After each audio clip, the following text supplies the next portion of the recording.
অবশেষে রাজ্যের সরকারি কর্মীদের জন্য একটা দারুণ খবর, মানে বহু প্রতীক্ষিত একটা আপডেট। ২০১৬ থেকে ২০১৯ সালের যে বকেয়া ডিএ নিয়ে একটা লম্বা সময় ধরে অনেক বিভ্রান্তি ছিল, সেটা দূর করার জন্য সরকার কিন্তু একটা স্পষ্ট নির্দেশিকা নিয়ে এসেছে। তো চলুন এই নির্দেশিকার আসল ব্যাপারগুলো একদম সহজ করে বুঝে নেওয়া যাক।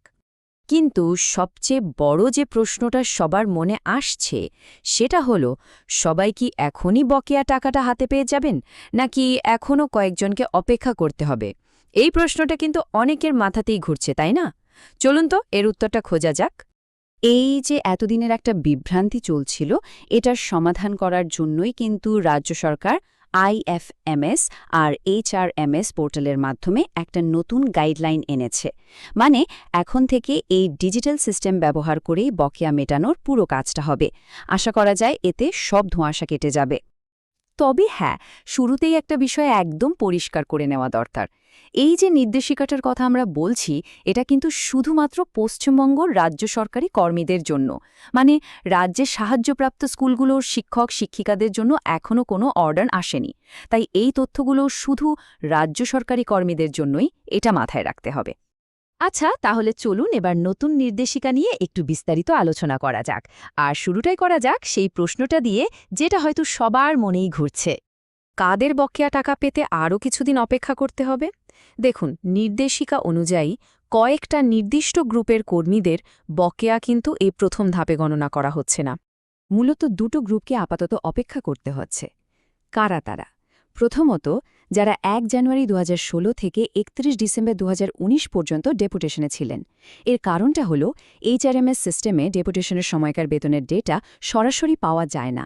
আর দ্বিতীয়ত, যদি ২০১৬ সালের জানুয়ারি আর ফেব্রুয়ারি মাসের বেতন এইচআরএমএসের বাইরে থেকে প্রসেস হয়ে থাকে, তাহলে সেই তথ্যটাও এই প্রথম গণনার মধ্যে আসছে না।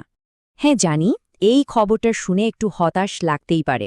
তবে নির্দেশিকায় কিন্তু পরিষ্কার করে বলা আছে যে ২০২৬ সালের মার্চ মাসের মধ্যে একটা ডিটেইলড ক্যালকুলেশন করে পরের ধাপে এই সব বকেয়া মিটিয়ে দেওয়া হবে। তার মানেটা কি? মানে হলো টাকা অবশ্যই পাওয়া যাবে, শুধু একটু ধৈর্য ধরতে হবে আর কি।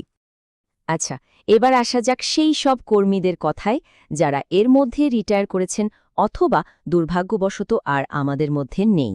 তাদের ক্ষেত্রে বকেয়া মেটানোর প্রসেসটা ঠিক কেমন হবে? দেখুন, যারা অবসর নিয়েছেন তাদের বকেয়া মেটানোর মূল দায়িত্বটা থাকবে কিন্তু তাদের শেষ অফিসের ডিডিওর ওপর। এই ডিডিও মানে ড্রয়িং অ্যান্ড ডিসবার্সিং অফিসার, তিনিই পুরো ব্যাপারটা দেখবেন। আর যদি কোনো কর্মী মারা গিয়ে থাকেন, তাহলে তার নমিনি বা যিনি আইনি উত্তরাধিকারী, তাকে কয়েকটা সহজ স্টেপ ফলো করতে হবে। কি কি?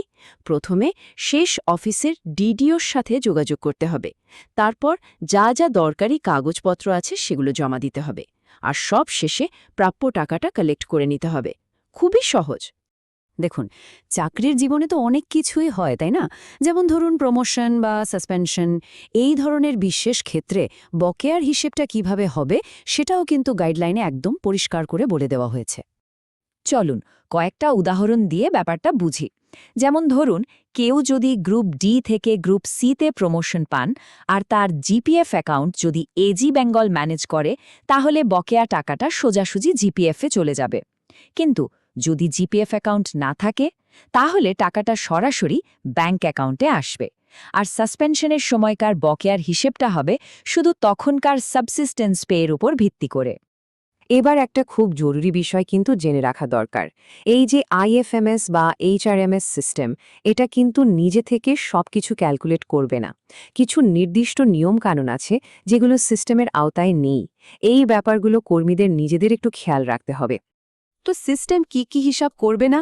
যেমন ধরুন, বকেয়া ডিএর রেট ঠিক কত % হবে, বা জিপিএফে জমা হওয়া টাকার ওপর সুদ পাওয়া যাবে কিনা, অথবা জিপিএফে বছরে ৫ লাখ টাকা জমা দেওয়ার যে একটা লিমিট আছে সেটা কিভাবে কাজ করবে, এইসব কিন্তু সিস্টেমের আওতার বাইরে।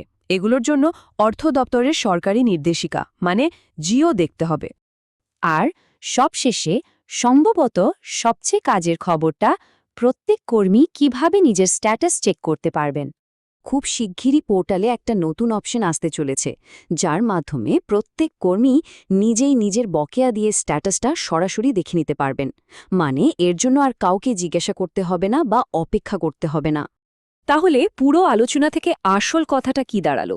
এটাই যে এতদিনকার সব বিভ্রান্তি এবার শেষ হতে চলেছে, একটা স্বচ্ছতা আসছে, আর খুব শীঘ্রই প্রত্যেকে নিজের স্ট্যাটাস নিজেই চেক করতে পারবেন। বলা যেতে পারে এই নতুন নির্দেশিকাটা কর্মীদের ক্ষমতায়নের দিকে একটা বেশ বড় পদক্ষেপ।